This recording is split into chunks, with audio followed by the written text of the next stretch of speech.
Bueno, voy a hablar un poco de las generalidades del pericardio, ¿sí? Para introducirnos en tema.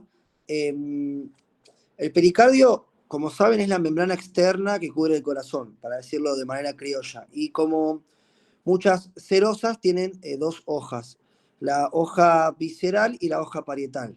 Esto es un repaso anatómico nada más, ¿no? La hoja parietal es la que está en contacto con la pared y la hoja visceral es la que está en contacto con la víscera, valga la redundancia. Lo importante es que hay un líquido pericárdico, así como pasa con el líquido pleural, que es muy escaso, ¿sí? Y bueno, situaciones patológicas pueden hacer que ese líquido aumente o que esa membrana se enferme, por así decirlo. Después el pericardio tiene algunas funciones. Esto de vuelta es un repaso, nadie se los va a preguntar, ¿eh? Pero bueno, para que ustedes sepan, ejerce una fuerza de restricción a nivel cardíaco y también ayuda a que el corazón esté en la posición en la que tiene que estar. Por otro lado, lo protege de estructuras adyacentes. Y un dato importante es que está muy inervado, entonces eso hace que cualquier cosa pequeña que pase en el pericardio va a generar muchos síntomas en el paciente. Y eso lo tenemos que tener en cuenta por las presentaciones clínicas. Este concepto, que ahora me lo estoy acordando, es muy importante que ustedes lo sepan, porque de hecho está escrito en las guías. En los países en vías de desarrollo, como somos nosotros en Argentina, y mucho más José Cepaz, que es en el hospital en donde estamos, la tuberculosis es una enfermedad que tenemos que tener muy en cuenta a la hora de enfrentarnos a un paciente que tiene una enfermedad del pericardio, ¿sí? Entonces, siempre tengámoslo en la cabeza y vayamos a buscarla. Después está la idiopática también, que bueno, como saben, las causas idiopáticas se concluyen una vez que descartamos las otras causas, ¿no? Entonces, este concepto sí me gustaría que se lo lleven. Entonces lo repito, la tuberculosis es una causa muy frecuente de enfermedad del pericardio, ¿sí? Bueno, esto está medio desfasado, pero las enfermedades del pericardio las podemos agrupar en tres grandes enfermedades. Una es la pericarditis aguda, que es la que está marcada ahí. Acá hay cuatro, ¿no? Pero la otra es el derrame pericárdico con o sin taponamiento cardíaco, ¿no? Porque en realidad el taponamiento cardíaco es como el estadio final o el más grave del derrame pericárdico. Y por otro, y una tercera sería la pericarditis crónica constrictiva. Nosotros vamos a hablar mucho de la pericarditis aguda y del derrame pericárdico con o sin taponamiento. La pericarditis crónica vamos a nombrarla poquito, pero nada más. Entonces, bueno, vamos con la pericarditis aguda. ¿Qué es la pericarditis aguda? Bueno, es el conjunto de signos y síntomas que producen la inflamación del pericardio, ¿sí? Lo importante es que puede cursar con o sin derrame pericárdico asociado. Y bueno, como todo en medicina, tenemos que pensar por qué el paciente tiene lo que tiene, ¿no? Entonces, buscando un poco las causas, podemos clasificarla en infecciosas y en no infecciosas. Eh, a ver si ahí llega. Ahí está, ahí llega. Dentro de las infecciosas, pensar en la pericarditis viral, que generalmente está causada por diferentes virus, ecovirus, coxsackie-virus, bueno, ahí los tienen. Pensar en la tuberculosis una vez más.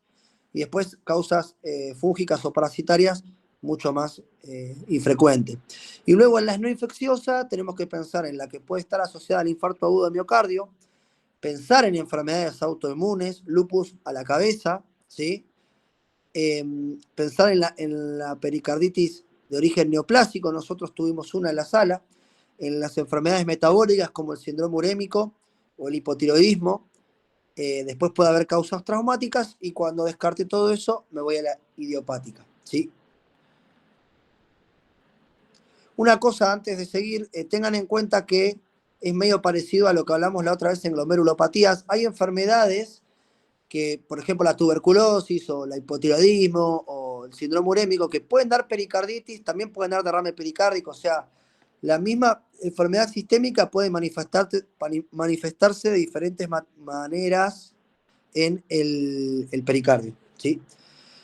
Entonces, bueno, ya vimos las causas, vamos a ver un poco la presentación clínica. ¿Se acuerdan que yo leí la clase de síndrome coronario agudo y la pericarditis era un diagnóstico diferencial de un dolor torácico, un dolor o un dolor precordial, pero de causa no coronaria, ¿sí? Entonces, fíjense, el dolor es opresivo, a diferencia del dolor anginoso o coronario, este aumenta con la inspiración, y esto importante también es que mejora al sentarse o a inclinarse hacia adelante, ¿sí?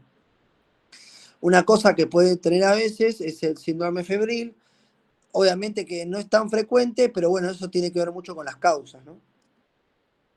Entonces, como todo también en medicina, es muy importante hacer una buena anamnesis para poder dirigir un poco a las probables causas de la pericarditis. Entonces, hay que indagar un poco en las características del dolor, ¿sí? Buscar diagnósticos alternativos siempre. Es importante el antecedente de cuadro de vía aérea superior, porque justamente están estos cuadros virales por estos virus, por los ecovirus, los Coxsackie, los que nombramos antes, eh, que pueden preceder a este cuadro de pericarditis. Y obviamente buscar factores de riesgo cardiovascular. Hablando un poco de estos pretest que hablábamos la semana pasada, un paciente tabaquista, hipertenso, que viene con dolor precordial, sudoroso, no vaya a pensar que tiene una pericarditis, ¿no? Pero bueno, eh, es un diagnóstico que en mi cabeza al menos lo debería de tener. ¿Qué voy a encontrar al examen físico? Bueno, está lo que se llama el frote pericárdico, no sé si alguna vez escuchó alguno, yo tampoco he escuchado tantos, ¿sí? Pero bueno, es justamente un ruido como un frote, porque al estar inflamadas esas membranas, chocan las dos capas del pericardio y eso hace un frote. Lo otro puede ser la taquicardia, como algo reflejo, ¿no? Bueno, esto es la ocultación cardíaca, esto es muy de semio, pero ahí tienen los cuatro focos o áreas cardíacas con los accesorios. Después, ¿qué estudios complementarios yo tengo que pedir eh, a la hora de evaluar un paciente con pericarditis aguda? Entonces, bueno, tengo que pedir un laboratorio, eso de vuelta, buscando también para orientar a las causas. Generalmente pueden presentarse con leucocitosis, tienen reactantes de fase aguda, que es la eritrosedimentación y la PCR elevada generalmente. Y la troponina, fíjense que de vuelta, volviendo un poco a la clase anterior, puede estar un poco elevada porque alguna célula del miocardio puede sufrir en todo este baile, ¿no? Pero generalmente son valores escasamente altos. Importante una placa de tórax y a realizar un electrocardiograma. Como siempre, uno de entrada, el paciente no viene diciéndote tengo una pericarditis, ¿no? Entonces uno tiene que hacer todos los estudios para llegar al diagnóstico. Entonces le voy a decir dos cosas nomás importantes en el diagnóstico electrocardiográfico de pericarditis, que son dos. Uno es el infra de nivel del PR, fíjense, está marcado acá con azul. Fíjense, el PR, acuérdense que el intervalo PR es el que incluye a la onda P, y fíjense que está por debajo de donde está el QRS, ¿no? Y a su vez acá en la flechita negra tenemos un supradesnivel que ahora se los voy a explicar. Es difícil de ver el infra del PR, es verdad. Acá se mezcla con el supra, lo que desorienta, ¿sí? Pero fíjense, más que nada lo importante es que tiende a ir para abajo. O sea, vos tenés la onda P y después va para abajo. ¿Lo ven? No sé si lo llegan a ver, pero bueno. Y después, por otro lado, está el supradesnivel del ST, que volviendo otra vez a la clase anterior, fíjense que es difuso. Está en B3, está en D2, está en B5, es lo que está marcado en negrita. Fíjense que está en D1, está en D2, está en ABF, está en B5, está en B4. Entonces, cuando uno tiene un supradesnivel y piensa que hay una isquemia miocárdica, tiene que acordarse de que respeta las caras porque tiene que ver con la irrigación coronaria. Cuando no respeta las caras, yo tengo que pensar que hay algo global del corazón o hay algo que puede ser bien, o algo anatómico, como puede ser una pericarditis, o puede ser como un trastorno sistémico, como un trastorno del potasio, algún trastorno medio interno que altere la despolarización de las membranas. Entonces, como concepto, se tienen que quedar que puede tener el infradesnivel del intervalo PR y por otro lado puede haber algún supra, pero que no va a respetar una cara, o sea, puede estar en varias caras, ¿sí? ¿Alguien tiene alguna duda con eso?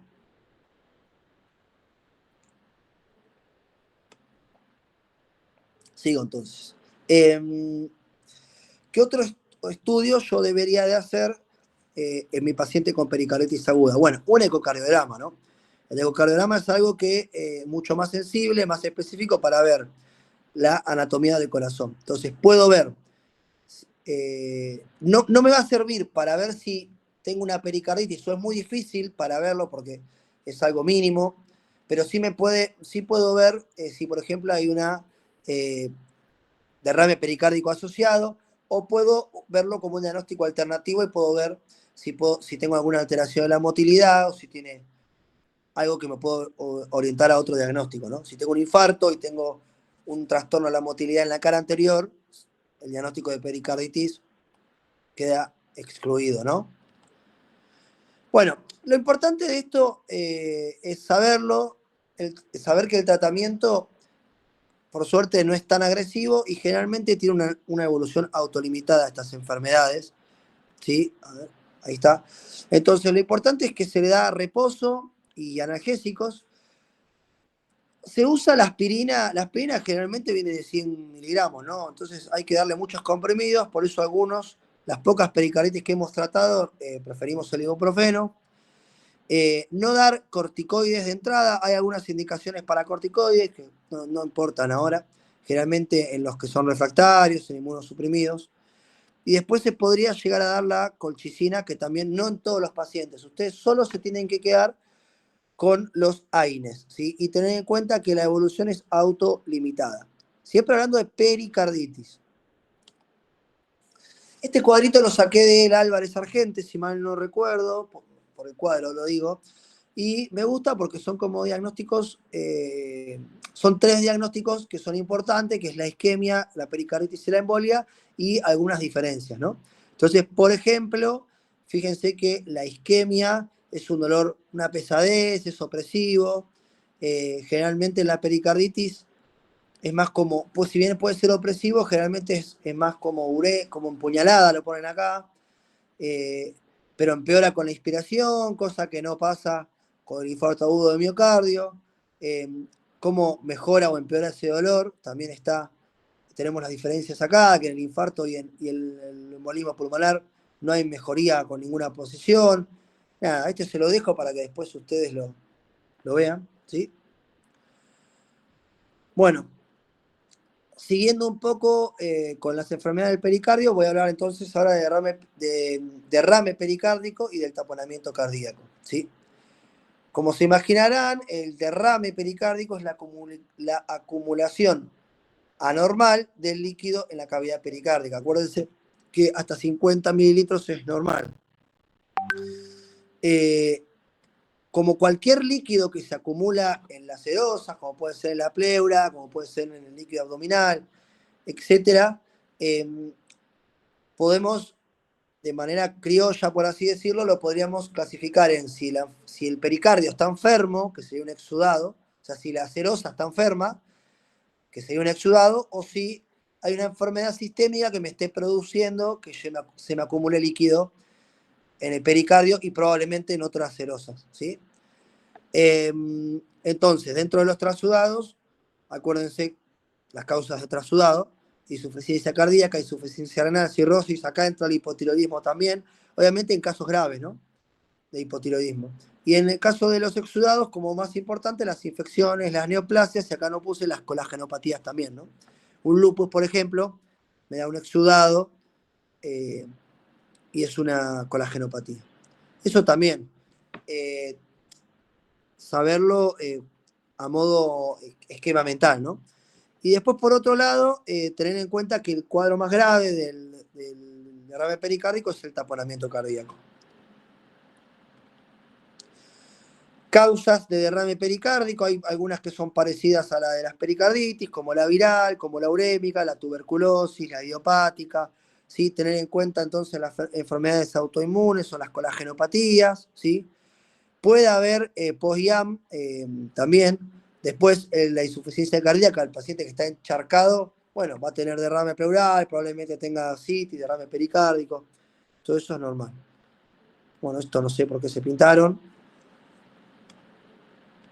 Esto sí me parece importante y lo que va a venir ahora a continuación también, el, dentro de las manifestaciones clínicas, tener en cuenta la disnea. Obviamente, tengan en cuenta que esto, a medida que se va acumulando el líquido, va a ir haciendo como un efecto constrictivo, ¿no? En el pericardio, entonces, en el corazón, y eso va a tener, el corazón va a empezar a laburar con cierta restricción su función de bomba, y eso puede dar disnea, puede dar astenia, dinamia, y bueno, en los casos graves, y en el caso de taponamiento cardíaco, es la hipotensión y shock, ¿no?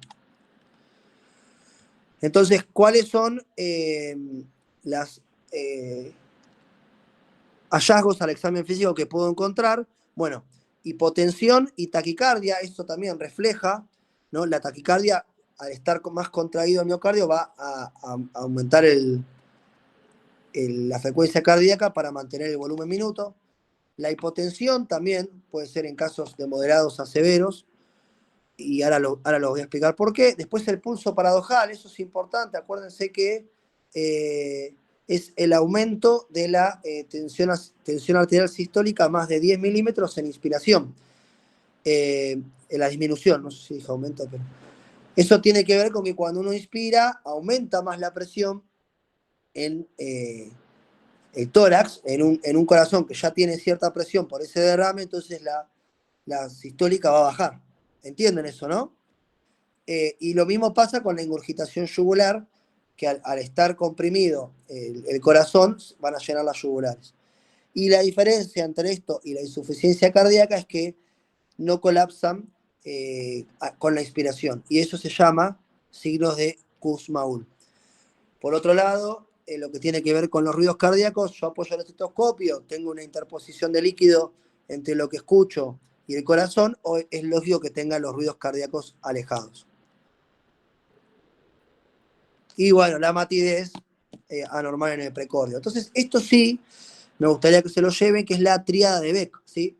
Esto está escrito, son 3 hallazgos que yo voy a tener y que me hablan de que el paciente tiene un taponamiento cardíaco, y acá, de vuelta, de manera esquemática, se los puse, ¿no? Entonces, ingurgitación yugular, hipotensión y ruido cardíacos hipofonéticos, taponamiento cardíaco, ¿sí? Es mandatorio que yo coloque una aguja en el pericardio y drene al menos parcialmente ese líquido, ¿sí? Nosotros, que llegamos al mercante, por suerte lo tuvimos que hacer una sola vez, y la verdad que fue bastante asustadizo, ¿no? No es algo que hagamos rutinariamente, pero fíjense, entonces, fíjense la yugular, ¿no? Colapsada por todo este líquido que está interpuesto, y lo mismo la hipotensión, ¿no? La salida o la presión en lo que tiene que ver con la circulación sistémica está disminuida por esta restricción que ejerce el líquido por sobre el corazón. Bueno, justo creo que el otro día con alguno de los chicos de la guardia lo hablamos, solamente se los puse a modo de ayuda. Acuérdense que el taponamiento cardíaco es una causa de paro, ¿sí? Entonces, algo en lo que yo tengo que pensar cuando viene un paro cardíaco a la guardia en la que yo estoy trabajando. Acá está el resto, acuérdense, la 5H y la 5T. Y bueno, acá el taponamiento cardíaco dentro de causas de paro cardíaco. Bueno, exámenes que yo puedo hacer, estudios complementarios para hacer el abordaje del paciente que yo creo que puede tener un derrame pericárdico. Bueno, la placa de tórax, hay una forma particular que es el corazón en botellón, más adelante creo que puso una placa. La otra es en el electro, pensando un poco y parecido a lo que tiene que ver con los ruidos cardíacos hipofonéticos. Bueno, con el electro pasa lo mismo. Yo pongo el chupete del electro, tengo una capa de agua o de líquido interpuesta entre el chupete y el corazón, eso va a hacer que el voltaje sea menor, ¿no? Entonces el electro va a estar microvoltado.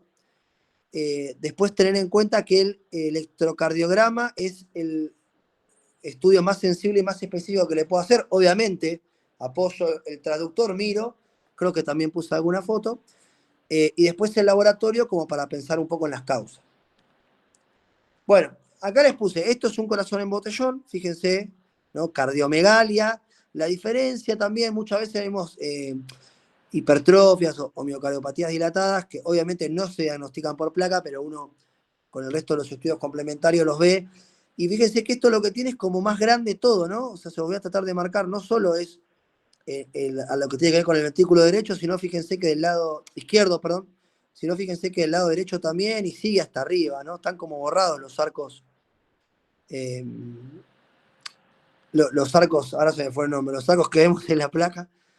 Y después otro método alternativo importante también es la tomografía, pues fíjense todo lo que se ve acá. Esto, para recordar un poco, esto es la ventana mediastínica, ¿sí? Fíjense que no se ve bien el parénquima pulmonar y me sirve para ver tanto líquido pleural como líquido en el corazón. Entonces, ustedes empiecen a hacer el ejercicio de cuando miran una tomografía con la ventana mediastínica, miren el pericardio, ¿sí? Porque esto es totalmente anormal y puede pasar desapercibido. Bueno, esto es un ecocardiograma transtorácico. Fíjense, esto, negrito, es el líquido, el líquido pericárdico, ¿no? No tienen por qué saberlo, se lo puse a modo ilustrativo.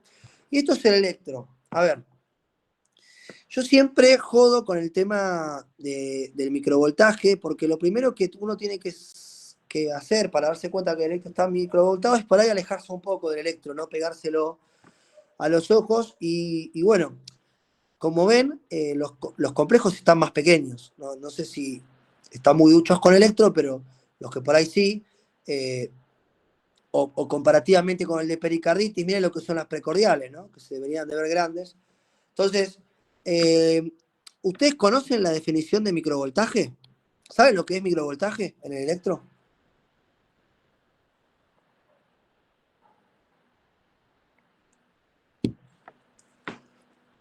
Bueno, entiendo que no.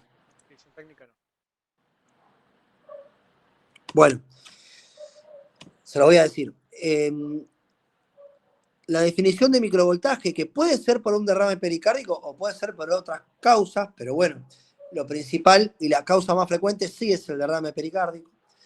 Yo acá tengo D1, D2, D3, entonces tengo que ver que en cada de estas tres derivaciones el QRS no mida más de un cuadrado grande. Claramente no, ¿no? Y otro método que se usa es la sumatoria de las tres, es decir, que la sumatoria de D1, D2 y D3 no mida más de un cuadrado, perdón, que no mida más de 3 cuadrados grandes. O sea, o por separado o todo junto, en los complejos QRS de D1, D2 y D3 no deben medir más de un cuadrado grande. Esto es otro hallazgo electrocardiográfico y se puede ver en derrames pericárdicos no tan graves, porque claramente esto es de un derrame pericárdico cuasi taponado, ¿no? Lo otro es la alternancia eléctrica. Parecido a lo que pasaba con el pulso paradojal o con las yugulares que con la inspiración no ingurgitaban. Cuando yo inspiro, o con la respiración normal, yo veo que los QRS cambian de voltaje. Eso tiene que ver justamente, esto no se ve en taponamiento, sino se ve en derrame pericárdico. Yo cuando inspiro, aumenta esa presión sumado al líquido y me da complejos más pequeños. Cuando expiro, esos complejos se agrandan. ¿Sí? Eso se llama alternancia eléctrica. Entonces, electrocardiográficamente, ¿cómo voy a ver un derrame pericárdico? Microvoltado o con alternancia eléctrica, o las dos, ¿no? Entonces, a la hora del tratamiento, bueno, como todo en medicina, ¿por qué al paciente le pasa lo que le está pasando, ¿no? ¿Por qué tiene un derrame pericárdico un paciente? No es un hallazgo y ya. Entonces tengo que tratar la causa subyacente y, en casos severos, realizar la pericardiocentesis, que se puede hacer de dos maneras.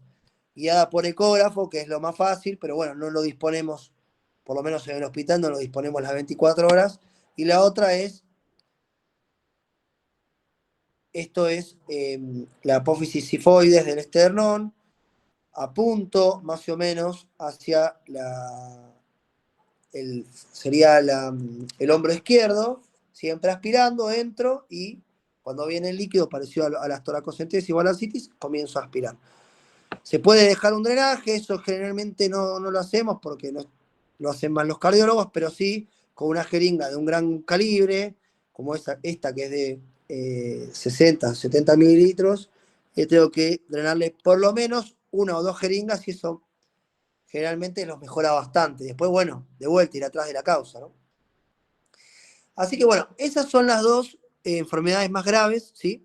Y que tienen que conocer de las enfermedades del pericardio. Ahora voy a hacer unos comentarios muy breves de la pericarditis crónica constrictiva.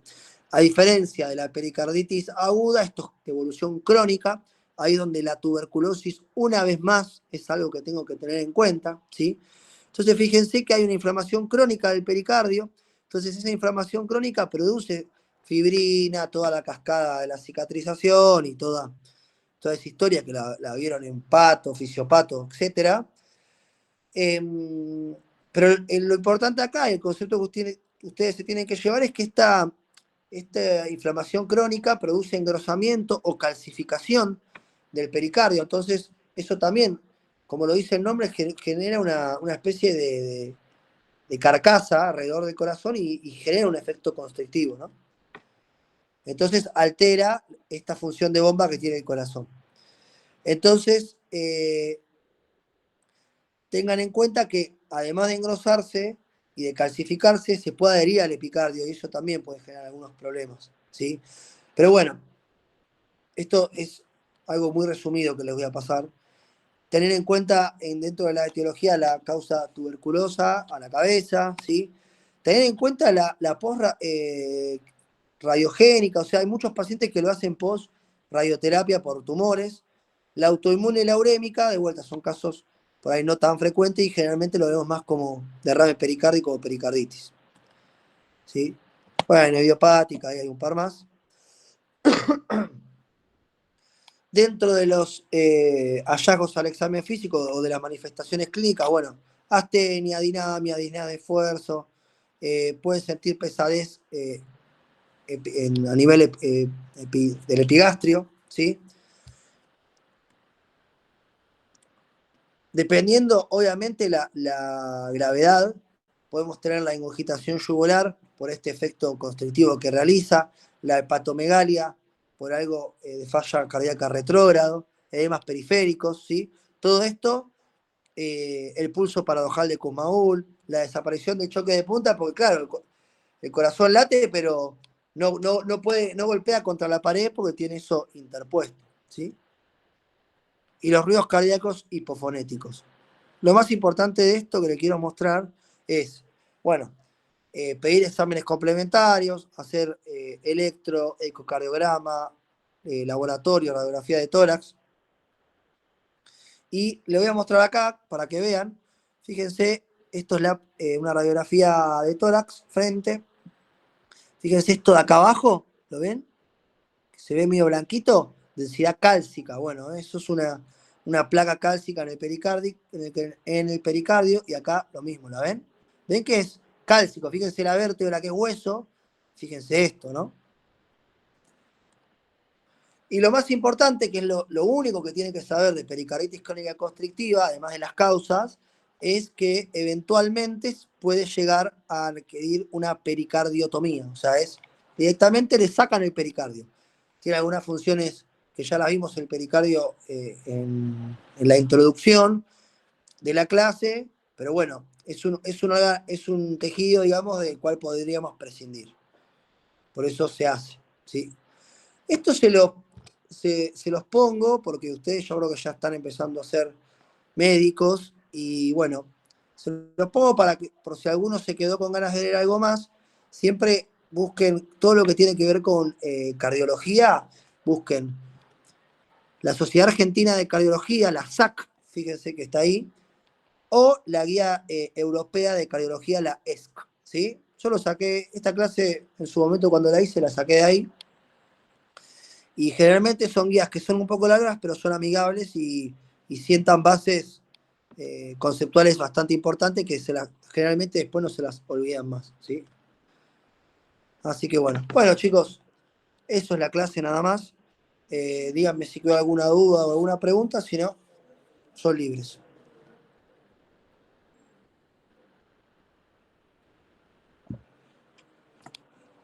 Bueno, Lu, ahí te paso la clase. Dale, gracias, David. Chau, chau. Chao, nos vemos. Gracias. Gracias. Gracias.